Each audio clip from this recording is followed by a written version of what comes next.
আজ আমি তোমাদেরকে দেখাবো আমাদের বাড়ির নষ্ট জিনিস বিক্রি করে আমি ঠিক কত টাকা ইনকাম করতে পারি। पैसा ही पैसा होगा।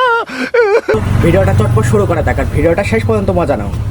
এখানে দেখতে পাচ্ছ তোমরা টিনের লোহার কুচিগুলো আমি এক জায়গায় করে নিচ্ছি। আমি প্লাস্টিকটাও এক জায়গায় করে নিলাম, এখানে টিনের এটাও নিয়ে নিলাম, প্লাস্টিকের এটাও নিয়ে নিলাম, আর সবগুলো এক জায়গায় করা হয়ে গেছে আমার। তোমাদেরকে আমি এখন ছোটোবেলার একটা কথা বলি, এগুলো করতে করতে আমার মনে পড়ে গেল, তোমাদেরকেও বলছি। ঘটনাটা হচ্ছে যখন ছোটোবেলায় কোনো ব্যাপারে আইসক্রিম, আচার, শনপাপড়ি এইসব বিক্রি করতে আসতো, তখন আমরা খুঁজে খুঁজে বেড়াতাম কোথায় প্লাস্টিক আছে, কোথায় বোতল আছে, কোথায় লোহা আছে।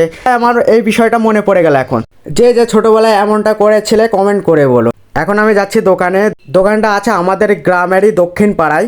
আমি দোকানে পৌঁছে গেছি, এখন আমি তোমাদেরকে দোকানের সামনেরটা দেখাই। এই হচ্ছে দোকানটা, আর এই হচ্ছে দোকানের ঠিকানা, সাথে নাম্বারও আছে, যারা নষ্ট জিনিস বিক্রি করতে চাও চলে এসো।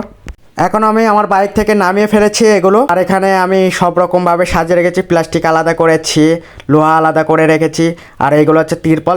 এখন এই ভাঙড়ি মালগুলো ওজন করা হবে। এখানে 3 কেজি 200 হয়েছে। আমি পেলাম 50 টাকা 4টে সোনার মুদ্রা। এতে আমার ঘরও পরিষ্কার হলো আর কিছু টাকাও আসলো। তো ভিডিওটা কেমন লাগলো বন্ধুরা কমেন্ট করে বলো।